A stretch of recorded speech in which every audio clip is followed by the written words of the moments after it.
Hello दोस्तों, आज हम आपसे शेयर करेंगे दूध ब्रेड से बना ऐसा मीठा जिसे आप बार बार बनाना चाहोगे, क्योंकि ये खाने में बहुत ज़्यादा टेस्टी लगता है और इसको में ये बनकर तैयार हो जाता है और खाने में बहुत ज़्यादा स्वादिष्ट लगता है। तो रेसिपी को ध्यान से जरूर देखिएगा, आपको ये बहुत पसंद आएगी। गैस स्टोव पर एक कढ़ाई रखी है जिसमें हम डालेंगे 1 लीटर दूध। आप 1 लीटर से थोड़ा सा कम भी डाल सकते हो। मैंने यहाँ पर 1 लीटर दूध डाला है और यहाँ पर 1 लीटर दूध डालने के बाद में गैस के फ्लेम को हम मीडियम टू हाई कर देंगे और इस दूध में एक उबाल आने का इंतजार करेंगे। तो जब तक दूध में उबाल ना आए 1-2 मिनट के लिए हम कंटिन्यू इस तरीके से चम्मच चलाते रहेंगे। और ये देखिए, थोड़ी देर के बाद में दूध में इस तरीके से उबाल आने लग जाएगा। तो फटाफट से हम गैस के फ्लेम को मीडियम कर देंगे और यहाँ पर हम मीडियम आंच पर इस दूध को 4-5 मिनट के लिए उबलने देंगे। तो यहाँ पर अब हम इलायची कुटी हुई डाली है, आप हरी इलायची का पाउडर भी डाल सकते हो। उसके बाद में 10 से 12 केसर के धागे डाले हैं। आप इसे स्किप कर सकते हो, लेकिन इससे दूध में बहुत अच्छा टेस्ट आएगा, अच्छा सा फ्लेवर आएगा और इसका कलर भी बहुत अच्छा आएगा। और इन दोनों को हम अच्छी तरीके से मिक्स कर देंगे। दूध को हम कंटिन्यू उबलने देंगे और अब हम यहाँ पर डालेंगे आधा कप शक्कर। आधा कप शक्कर में परफेक्ट मिठास हो जाएगी, लेकिन अगर आपको मीठा कम पसंद हो तो आप शक्कर की मात्रा कम भी कर सकते हो। तो यहाँ पर हम दूध को उबलने देंगे और चलिए, दूध उबल रहा है तब तक हम आधा कप मीठा दूध डालेंगे और उसके बाद में 2 टीस्पून वेनिला फ्लेवर का कस्टर्ड पाउडर डालेंगे और उसके बाद में इस कस्टर्ड पाउडर को दूध में अच्छी तरीके से मिक्स कर देंगे। इसमें कुछ भी गुठलियां वगैरह नहीं होना चाहिए। और ये देखिए, यहाँ पर हमने अच्छी तरीके से मिला लिया है और मिलाने के बाद में चलिए अब हम अगली तैयारी करते हैं। अब हम यहाँ पर डालते हैं कस्टर्ड पाउडर वाला दूध। तो यहाँ पर इसे डालते समय गैस की फ्लेम को लो कर देना है और उसके बाद में इसे हम दूध में अच्छी तरीके से मिक्स कर देंगे और फिर से हम गैस की फ्लेम को मध्यम कर देंगे और मध्यम आंच पर हम इसको 2-4 मिनट के लिए और उबलने देंगे। तो ये जो कस्टर्ड पाउडर वाला दूध है, इसे डालने के बाद में दूध और गाढ़ा हो जाता है, लेकिन ध्यान रखना है इसे हमें बहुत ज्यादा गाढ़ा नहीं रखना है और बहुत ज्यादा पतला भी नहीं रखना है। और ये देखिए, इसे उबालते हुए मुझे 4-5 हो चुका है और ये थोड़ा सा और गाढ़ा हो गया है। तो इस स्टेज पर हम गैस के फ्लेम को बंद कर देंगे और इसे हम ठंडा होने के लिए साइड में रख देंगे। इसमें हम डालेंगे 3 से 4 टेबल स्पून नारियल का बुरादा। आप चाहो तो सूखे नारियल को ग्रेट करके भी ले सकते हो, लेकिन 3 से 4 टेबल स्पून लेना है।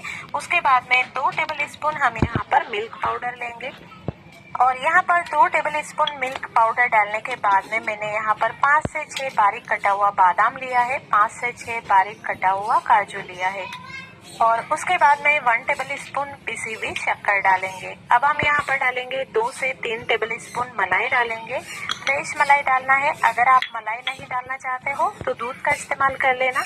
और मैंने यहाँ पर 3 टेबल स्पून मलाई डाली है। मलाई डालने के बाद में इस मिश्रण को हम अच्छी तरीके से मिक्स कर देंगे। तो यहाँ पर ये जो मिश्रण है, अगर चम्मच से अच्छे से मिक्स ना हो तो आप इस तरीके से हाथों से भी मिक्स कर सकते हो। ये देखिए, जो मिश्रण है इसको हमें मतलब कि सूखा नहीं रखना है, इस तरीके से मलाई डालकर इसे हल्का सा गीला रखना है और हमें डो फॉर्म में बना लेना है। तो ध्यान रखना है, आप मलाई की जगह दूध का इस्तेमाल भी कर सकते हो। तो ये हमारी स्टफिंग बनकर तैयार हो गई है और चलिए अब हम अगले हैं। तो यहाँ पर हमने लिया है 9 से 10 ब्रेड ली है। तो यहाँ पर आप ब्रेड कोई सी भी ले सकते हो, लेकिन उसका साइज इतना होना चाहिए क्योंकि हमें ब्रेड का रोल बनाना है। तो चलिए अब हम इस ब्रेड का ये जो ब्राउन वाला पार्ट है इसे हम निकाल लेंगे। तो यहाँ पर इस तरीके से कैंची से इसका पार्ट निकाल सकते हो या फिर आप चाकू का इस्तेमाल भी कर सकते हो। ये देखिए, यहाँ पर हमने सारी ब्रेड का जो ब्राउन वाला पार्ट है इसे हमने निकाल दिया है। तो चलिए अब हम अगली तैयारी करते हैं। और यहाँ पर ये जो ब्राउन वाला पार्ट निकाला है, इसका ब्रेड क्रम्स बनाकर आप स्नैक्स में या फिर टिक्की वगैरह बनाओ, उसमें इस्तेमाल कर सकते हैं। अब हम अगली तैयारी करते हैं। तो यहाँ पर अब हम एक ब्रेड को इस तरीके से चकले के ऊपर रखेंगे और इसे हम हल्का सा बेलन से प्रेस करेंगे, मतलब इसको हल्का सा बेलेंगे और इसे थोड़ा सा पतला करेंगे।